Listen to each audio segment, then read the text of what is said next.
I just finished running every day for 50 days in a row for a total of just over 200 miles. These are 5 tips that I wish I knew before I started that can make things easier for a new runner or be good refreshers for someone who's getting back into running after a long break like I was. If this is your first time here, my name is Christian and I'm currently prepping for my first ultra marathon, a 12-hour race called the Loopy Looper Ultra. Hopefully some of these foundational things that I've learned will be able to help you in your running journey. Just as an aside, I'm in a new office, so I'm sorry that it is blank and boring because I have not had an opportunity to hang up my art yet. All right, so first and foremost, you should be far more concerned with your current trajectory rather than your current results. If you've never really considered yourself a runner before, then that's okay. What's more important is that you're willing to give it an honest try. It's better to start and only be able to run to the end of your driveway today and maybe to the end of your street tomorrow than it is to just never try because you think you're gonna be bad at it. If you want to one day run a 5K or a 10K or maybe a marathon, then you just have to start with where you are and be willing to get a little sore, maybe feel like you're a little bit out of your depth, because the longer you run, the more and more confidence you'll build and the further that you'll be able to go. When I started, I was able to struggle through just a few miles, but then I felt like I was pretty much done doing anything for the rest of the day because I was so tired. But through consistent and steady progression of my miles, I'm now able to go out and run for a few hours and still feel pretty good about it. And speaking of steady progress, that brings us to our second tip. Increase your mileage slow and steady. So unfortunately, I had to learn this one through experience the hard way.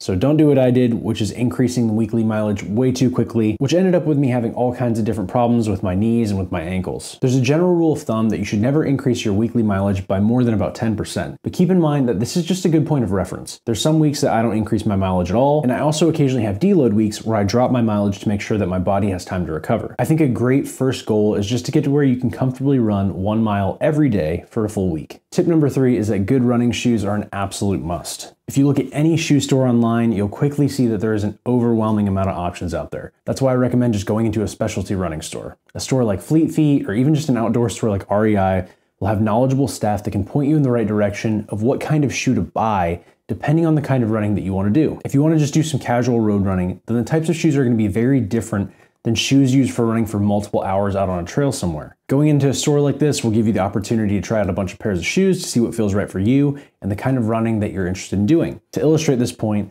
I've run in Ultras, I've run in Nikes, I've run in Adidas, I've run in Hoka's, I've run in On Cloud, I ran in Brooks for a while, and now I'm running in these Sauconys. The hardest part about it all is that every single year, running shoe companies make new iterations of shoes that are successful. These Saucony Ride 16s that I've been absolutely loving, well, this was the last pair of them that I could find. Now they're on to the Ride 17s, so if those ones don't work for me, I already have to go find a new shoe for the type of running that I do in these. So it's kind of just one of those things that you have to get used to doing every once in a while, is just going and trying a bunch of pairs of the new shoes or buying a lot of pairs of ones that you like right before they go out, because then you'll have, running shoes for maybe a couple months or a couple years, depending on how much you run. Tip number 4 is to try out different nutrition options. This one is more for as you get a little bit more serious about running. If you just started running for the first time or for the first time in many years like I did, then you don't have to stress this one too much. I used to eat more of a bodybuilder style diet with really high amounts of protein, but since running a couple of back-to-back 40+ mile weeks, I've really been feeling the benefit of having a diet with a little more variety in the sources of carbohydrates that I eat and how well I hydrate myself throughout the day. Realistically, we could sit and talk about diets for running all day long, so I'm just gonna keep it simple, say drink plenty of water and electrolytes,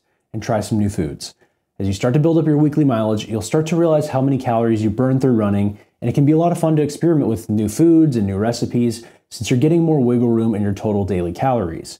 Just don't go too overboard with the sweets. And my 5th and final tip is to pick a race. Yes, even if you just started running, I think it's worthwhile to pick a race. It can be any distance that you like, just make sure you give yourself plenty of time to work up to that distance. I honestly think that just about anyone can run a 5K if you give yourself even a couple of weeks or maybe just a couple of months, even if you haven't run before. Picking a race will give you a goal to work towards and can make running more exciting, because let's be honest, I think everyone does get a little bored of running around their neighborhood all the time. An added benefit of picking a race is that once you get there, you'll get to meet all kinds of like-minded people that you can learn from and run alongside in the future, or just information about fun new places that you can go to run in your city. My next race is going to be my first ultra marathon on August 3rd in just a few short weeks. So any encouragement you have to offer me would be very much appreciated, because honestly, I'm starting to get a little nervous. I'm really hoping that I'm going to be able to hit roughly around 50 miles in the 12 hours. If you want to know more about the race and some of the things I'm doing to prep for it, then don't forget to subscribe, and I will see you in the next one.